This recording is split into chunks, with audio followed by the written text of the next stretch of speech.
ಆ ಭಾವನೆಗಳನ್ನ ಡೈಲಾಗ್ನೆಲ್ಲ ಹೇಳಬೇಕು ಅಂದರೆ ನಿಮಗೂ ಅದು ಮನಸ್ಸಲ್ಲಿ ಕೂತ್ಕೋಬೇಕು. ಸೊ ಅದನ್ನ ಮಾಡಿ ನನಗೆ ಅಭ್ಯಾಸ ಇದೆ. ಜನಕ್ಕೆ ಹೇಗೆ ಈ ಡೈಲಾಗ್ ಹೇಳಿದ್ರೆ ಹೇಗೆ ಮನಸ್ಸಲ್ಲಿ ಕೂತ್ಕೊಳ್ಳುತ್ತೆ ಅಂತ ಭಾಳ ಖುಷಿ ಆಯಿತು. ಈ ಜಾಗಕ್ಕೆ ಬಂದು ಇದೇ ನಾನು 2ನೇ ಸತಿ ಬರ್ತಾ ಇರೋದು.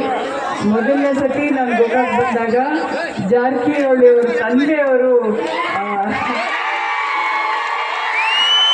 ಕಾಲೇಜಲ್ಲಿ ಒಂದು ಫಂಕ್ಷನ್ ಮಾಡಿದ್ರು 9 ವರ್ಷದ ಹಿಂದೆ.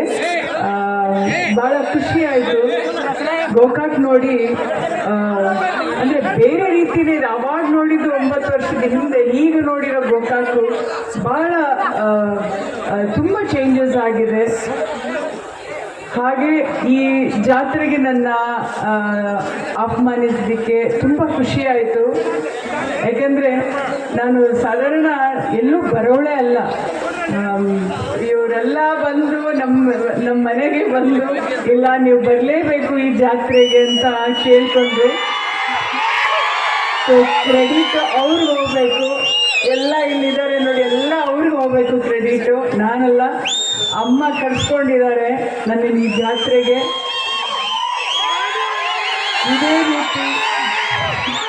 ಇದೇ ರೀತಿ ಇನ್ನು ದೊಡ್ಡ ಇದರಲ್ಲಿ ನಡೀಲಿ, ದೊಡ್ಡ ಗ್ರೌಂಡಲ್ಲಿ ನಡೀಲಿ ಈ ಜಾತ್ರೆ. ಇದೇ ರೀತಿ ಈ ಥರ ಕಲಾವಿದರನ್ನ ಕರೆಸಿ ಸನ್ಮಾನ ಮಾಡಲಿ ಅಂತ ಕೇಳ್ಕೊತ ನನ್ನ 2 ಮಾತು ಮುಗಿಸ್ತೀನಿ. ನಿಮ್ಮ ಪ್ರೀತಿ ಪ್ರೋತ್ಸಾಹ ಸದಾ ನಮ್ಮ ಕಲಾವಿದರ ಮೇಲೆ ಇರಲಿ ಅಂತ ಕೇಳ್ಕೊತ ನನ್ನ 2 ಮಾತನ್ನು ಮುಗಿಸ್ತಾ ಇದ್ದೀನಿ. ನಮಸ್ಕಾರ. ಹಾಡು ಹೇಳಬೇಕು ಅಂತ ಹೇಳಿದ್ರು. ನಾನು ಬರೀ ಬಾತ್ರೂಮ್ ಸಿಂಗರ್ ಅಂತಾನೆ ಆಡ್ಕೊಂಡು ಬಂದಿರೋಳು. ನನಗೆಲ್ಲೂ ಸಂಗೀತ ಕಲ್ತಿರೋಳಲ್ಲ. ಬಟ್ ತಪ್ಪಿದ್ರೆ ಕ್ಷಮಿಸ್ಬಿಡಿ.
ಅದ್ಭುತವಾದ ಗೀತೆ,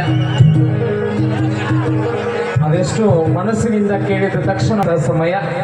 ತಮ್ಮ ಜೋರದ ಚಪ್ಪಾಳೆ ಮೂಲಕ ಪಾಂಡವನ ದೊಡ್ಡಮನೆಯವರಿಗೆ ಗೌರವದ ಆಶೀರ್ವಾದವನ್ನು ಪೂಜ್ಯರು ನೆರವೇರಿಸ್ತಾ ಇದ್ದಾರೆ.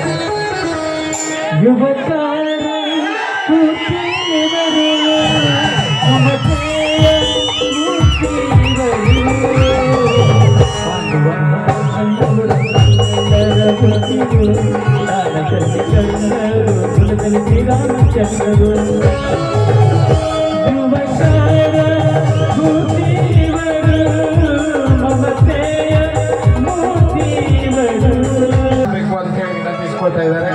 ಅವರು ಕೂಡ ಈಗ ವೇದಿಕೆ ಮೇಲೆ ಗೌರವಿಸುವಂತಹ ಸಮಯ.